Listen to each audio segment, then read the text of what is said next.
Measure the golf club on the GolfWorks swing weight scale. Note the swing weight reading.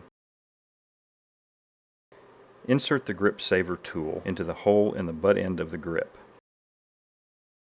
Insert the 48-inch ramrod into the butt end of the grip as far as it will go.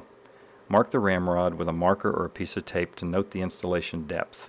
Remove the ramrod and place along the length of the shaft and note how far the ramrod goes into the shaft. The ramrod tip should penetrate the shaft below the top of the hosel. This is done to ensure the added weight will be below the top of the hosel. Weigh the amount of lead or tungsten powder to be added. Remember, 2 grams equals 1 swing weight point on the head end of the club. Pour the lead or tungsten powder into the grip end of the club. Once the powder is poured into the shaft, gently tap the club against a hard surface to ensure the powder goes all the way to the tip of the shaft. After adding the powder, set the club back into the swing weight scale to check the weight. If the desired swing weight has been achieved, proceed to the next step. If not, repeat the step of adding powder until the desired swing weight has been achieved. Once the desired amount of weight has been added, a swing weight cork must be installed. Use the cork size that will fit into the hole created by the grip saver tool. Using a standard shafting epoxy, apply a small amount of epoxy onto the cork. Place the cork into the hole created by the grip saver tool on the butt end of the grip. Using the 48-inch ramrod, push the cork down the shaft as far as it will go. Do not jam the rod in with a lot of force.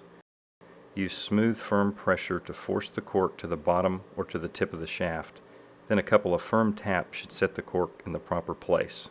Mark the ramrod with tape to indicate the depth. Remove the ramrod from the shaft and tap the butt end of the club on the floor to remove any residual powder that remains in the shaft.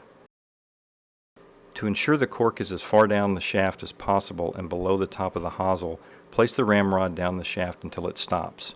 Using your thumb, or you can mark the ramrod with a marker or tape, mark the depth of the rod. Once the mark is made, remove the ramrod from the shaft and place the rod alongside the shaft, noting the point that is marked as being the depth of the cork. The rod should indicate the cork is at least down to the top of the hosel and preferably as low into the head as possible. Recheck the swing weight to ensure the proper number has been achieved. Remove the grip saver tool from the butt of the shaft. True Temper Sensicore shaft contains a frequency dampening core inside the shaft.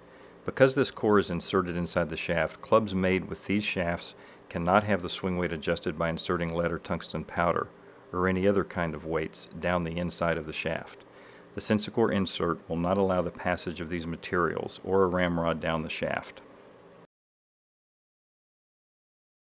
The same procedures are used for adding lead or tungsten powder to a finished club without a grip, with the exception of using the grip saver tool. The grip saver tool is not needed if the grip is removed or has not been installed.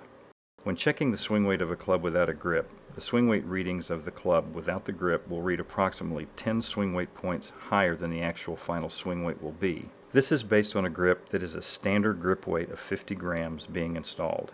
For example, if the reading without a grip is E2 and we install a standard 50-gram grip, the final swing weight will be D2.